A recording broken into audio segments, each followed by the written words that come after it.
रूबिका लियाकत नरेंद्र मोदी की महिला सशक्तिकरण की एक जीती जागती मिसाल। ये जब भी बोलती हैं तगड़ा बोलती हैं और आंकड़ों के साथ बोलती हैं। अक्सर ये अच्छों को पानी भी पिला देती हैं। नेता विपक्ष एलओपी राहुल का हाल ही का यूएस द्वारा बहुत ही कंट्रोवर्शियल रहा उनके अजीबोगरीब और बकवास स्टेटमेंट के लिए। तो उन्हीं में से एक बकवास को काउंटर करते हुए इनका ये वीडियो आजकल खूब वायरल हो रहा है।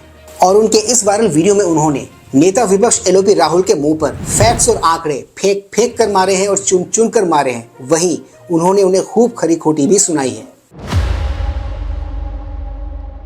Please like share subscribe YouTube channel ताकि हम ऐसे कंटेंट्स बनाते रहें। ऑलराइट दोस्तों, इस वीडियो को कंटिन्यू करते हैं आगे। फिर आज के इस व्लॉग में हम देखेंगे फायर ब्रांड पत्रकार रूबिका लियाकत का काउंटर अटैक एलओपी राहुल के यूएस दौरे में दिए गए कुछ बकवास स्पीचेस में से एक बकवास पर।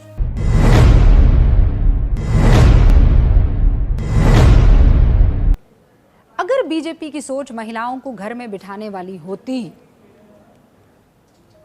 तो जो चीज राहुल जी के नाना, राहुल जी की दादी, राहुल जी के पिताजी यानी नेहरू जी, इंदिरा जी और राजीव गांधी जी, उनके निर्देशन में चलने वाली सरकार नहीं कर पाई, वो काम इस सरकार ने कैसे कर दिया। ये तो महिला विरोधी है, ये तो चाहती है महिलाएं घर में रहें। तो अगर महिलाएं घर में रहनी चाहिए तो फिर महिलाओं को संसद, विधानसभाओं। इनका ये अटैक एलओपी राहुल के उस बकवास स्टेटमेंट को लेकर था जो उन्होंने डैलस टेक्सास में दिया था। वहां उन्होंने क्लेम किया था कि बीजेपी और आरएसएस महिलाओं को घर में बिठाकर रखना चाहती है, उन्हें बस घर के चूल्हे चौके में ही इंगेज रखना चाहती है। चलिए वीडियो कंटिन्यू करते हैं आगे। में और विधान परिषदों में 33% आरक्षण इन लोगों ने क्यों दे दिया? क्या वजह थी? मतलब 100 अगर आपके प्रतिनिधि जाते हैं तो उनमें से 33 महिलाएं होनी चाहिए और 2029 में ये आपको पूर्ण रूप से देखने को भी मिलेगा। तो क्यों इनिशिएट किया? ये क्या जरूरत थी? महिलाएं घर में बैठती ना। अगर मोदी को महिलाओं से इतनी एलर्जी थी या महिलाएं, इनका ये पॉइंट वैलिड है क्योंकि जो काम यूपी और कांग्रेस ने अपने 60-65 साल चले लंबे शासनकाल में नहीं किया, यानी कि महिला आरक्षण बिल को लागू करना, वो बीजेपी ने अपने 10 साल के शासनकाल में ही लागू कर दिया। और ये भाई साहब मोदी को और बीजेपी को महिला विरोधी बता रहे विदेशी धरती पर। उन्हें नापसंद थी और सिर्फ खाना बनवाना वो चाहते। तो ये कैसे हो गया कि भारत में महिलाओं की जो भागीदारी है रोजगार में, यानी श्रम शक्ति भागीदारी, इन 7 सालों में वो दोगुनी हो गई? कैसे हुआ? तो फिर ये कैसे हो गया? कौन सच है, आंकड़े या राहुल गांधी की बात?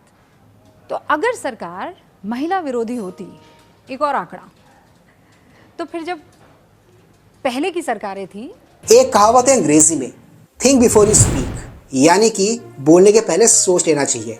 लगता है हमारे नेता एलओपी राहुल ने ये कहावत या तो सुनी नहीं है या तो उन्होंने पढ़ी नहीं है, वरना इस किस्म की बकवास वो विदेशी धरती पर जाकर नहीं करते।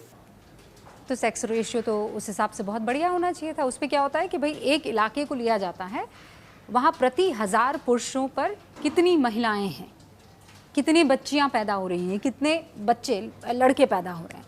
तो उस वक्त का रेशियो क्या था जब पुरानी सरकारें थी? 1000 पुरुषों पर, प्रति 1000 पुरुषों पर महिलाओं की संख्या थी 991 और 2019 में प्रति।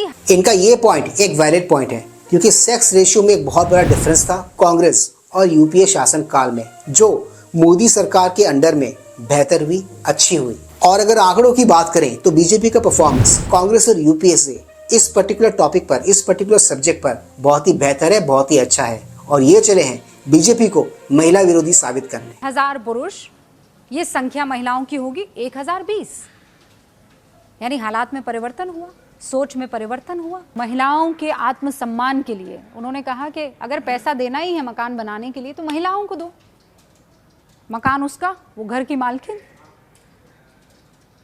तो अगर एक सरकार घर की मालकिन एक महिला को बना रही है, क्योंकि ये जो मैं आंकड़ा बता रही हूँ आपको, 72% ये जो ग्रामीण आवास योजना है, प्रधानमंत्री आवास योजना एक ऐसी योजना है जो बीजेपी के शासनकाल में हमने देखा भी और हमने सुना भी, कईयों को इससे फायदा हुआ भी।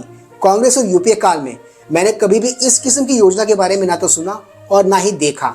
और इन्होंने कभी इस किस्म की योजना को लागू भी की होगी तो उसका असर मैंने ग्राउंड पे तो एटलीस्ट होते हुए नहीं देखा। ये सरकार यानी कि करंट रिजीम ने महिला सशक्तिकरण के लिए बहुत कुछ किया है। उसका एक एग्जाम्पल प्रधानमंत्री आवास योजना भी है। इस योजना के अंतर्गत जितने भी घर बनेंगे वो घर के किसी महिला सदस्य के नाम पर ही होंगे। ये एक ऐसी प्रथा है, ये एक ऐसा चलन है, ये एक ऐसा ट्रेडिशन है जिसको करंट गवर्नमेंट ने, करंट रिजीम ने सेट किया। कांग्रेस या यूपीए अपने 60-65 साल चले रूल में जो एक घर नहीं बनवा पाए वो बीजेपी को और मोदी सरकार को ज्ञान दे रहे हैं और वो बीजेपी को महिला विरोधी बोल रहे हैं।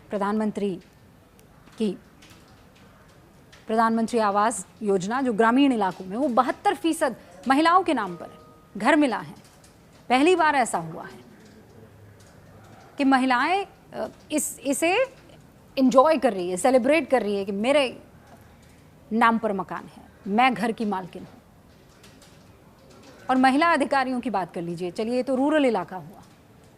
सेना में स्थायी कमीशन कब दिया गया? तो आपने सुना पत्रकार रूबिका लियाकत का काउंटर राहुल गांधी के उल्टी का जो उन्होंने यूएस दौरे में जाके वहां पर किया था, फैक्ट्स और आंकड़ों के साथ। इस वीडियो को बनाने का मेरा मकसद एलओपी राहुल यानी कि आपके और हमारे पप्पू की पॉलिटिक्स को एक्सपोज करना था कि वो विदेशी धरती पर जाकर भी कितने शिद्दत से झूठ बोल लेते हैं और बकवास कर सकते हैं। इनके इस किस्म के बयानात और स्टेटमेंट विदेशी धरती पर भारत की इमेज को कितना नुकसान पहुंचा रहे हैं। लगता है ये उसके बारे में ना तो फिक्रमंद है, ना तो वो सोचना चाहते हैं और ना ही वो सोचते हैं। एक कहावत है, अच्छा बोल नहीं सकते तो बुरा भी नहीं बोलना चाहिए। बट ये बात बालक बुद्धि को कौन समझाए। आज के इस व्लॉग में सिर्फ इतना ही। मैं मिलूंगा आप सबसे अपने अगले व्लॉग में। Till then keep smiling and yes do not forget to like share subscribe YouTube channel ताकि हम ऐसे कंटेंट्स बनाते रहें। इससे हमें शक्ति मिलती है, इससे हमें ताकत मिलती है और इससे हमें प्रेरणा मिलती है। कीप स्माइलिंग दोस्तों।